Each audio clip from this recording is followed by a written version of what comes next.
So, paano magpalit ng air filter ng Suzuki Bergman 125. So tanggalin itong mga screw dito, Phillips screw lang ito. Dapat meron kayong maliit para dito sa ilalim. Tanggalin din ito dito para mabuksan ng konti, para matanggal mo yung screw. May screw kasi isa dito, and then meron pa dito sa babang screw.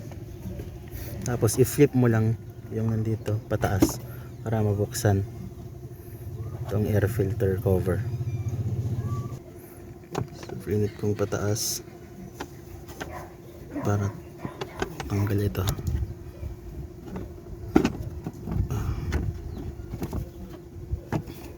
Meron pa dun isa, flip mo lang din sa loob. Mararamdaman mo, kapain mo lang, then bukas na. So ito na siya. Tanggalin lang na, sobrang dumi na siya. Pero sabi naman pwede pa ito 3 times na linisin bago magpalit.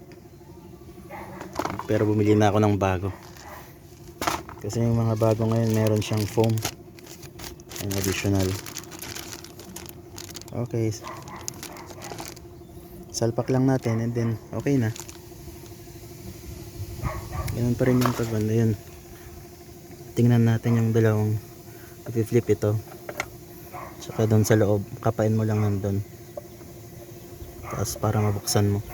4 lang na screw, 1, 2, 3, 4. Okay na.